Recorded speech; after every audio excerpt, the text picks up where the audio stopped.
Ladies, have you ever had the situation where you stand in front of your wardrobe, open this bulging doors, narrowly escape an avalanche, and declared, "Darling, I have nothing to wear"? And of course, they don't believe us because with so many options, how could we have nothing to wear? The problem stems from the fashion industry and the words they use to describe colours. Just this week I saw an advert saying, "Ladies, this is the perfect time to wear jewel tones whilst showing a shade." But I'm getting ahead of myself. Here are 4 out of 8 possible colour swatches for us to choose from when choosing our colours. Is it any wonder we were confused?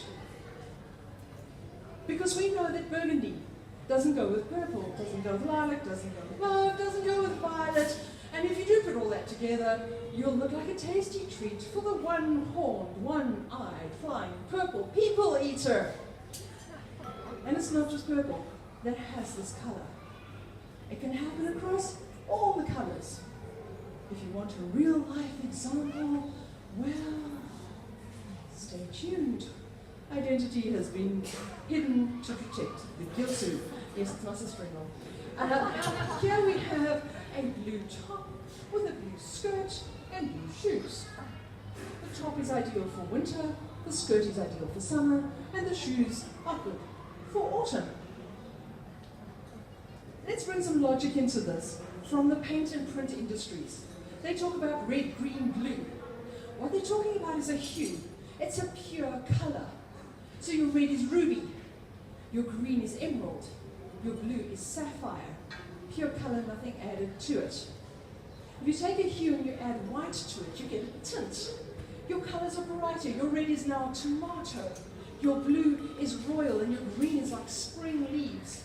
It can include pastels, but it's not restricted to that.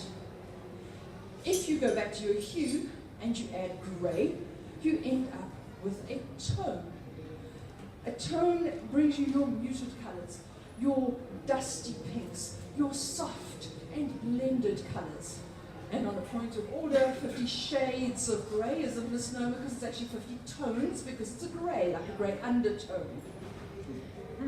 If you go back to your hue and you add black, you end up with a shade. Your red is now burgundy, your green is olive, and your yellow is mustard. I'm sure you'll agree with me that you would not add ruby to mustard, if for no other reason than it would make the mustard crunchy. And this is why we end up with a wardrobe full of clothing that doesn't glow.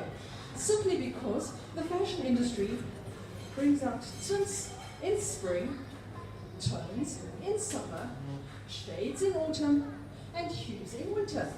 Which, gentlemen, is why we cannot just take a winter wrap over in the chilly summer evening, because it just doesn't go. So now we understand the problem, let's look at a solution. There's a system out there that says we should dress authentically according to our personality type. And I'll be using the temperaments as my explanation. The same ones are your fun people. Think about Tigger from Winnie the Pooh. They're expressive, they look for fun, and we look authentic in tits. We go for bright, fun colours, always with a nice pop of colour. There's a lovely blouse sitting right back there with your stripes of blue and gorgeous tints. I love it. The peaceful phlegmatics, like Winnie and Piglet, look great in their muted tones.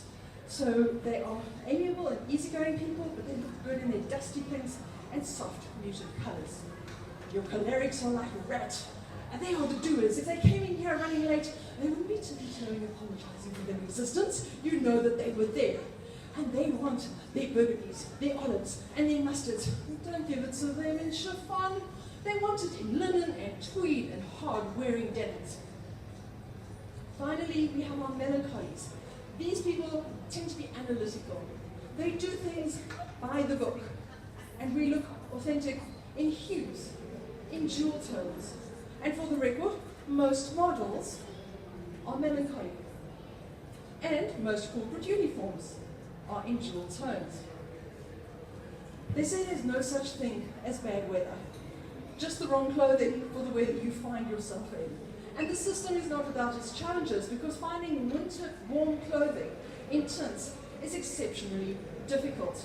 And the cholerics have the same problem with their summer clothing. So the obvious solution is to sew your own.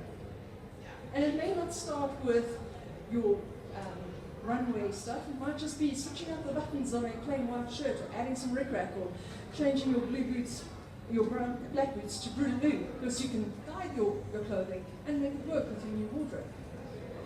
But I should warn you, this is rather addictive. And when you get started, you're going to wonder, what do you do with the leftovers? Whether it's the stuff that doesn't suit you, or the bits and bobs left over, please just don't send them to landfill. You'd be surprised to see how much you can do with even the smallest of scraps. Both of these items are available for sale on Etsy for the equivalent of 4,000 Rand each. And they are made with scraps of fabric. It just blows your mind as to what can be done when we start doing this. Of course, we could also shop each other's wardrobes, on a date, or just and sell what we don't use anymore. So it's time for us to do things differently. It's time for us to figure out our personality type and to fashion our own future according to what suits us, and not be dictated to by the fashion industry, who simply wants us to wear what works for them. Thank you.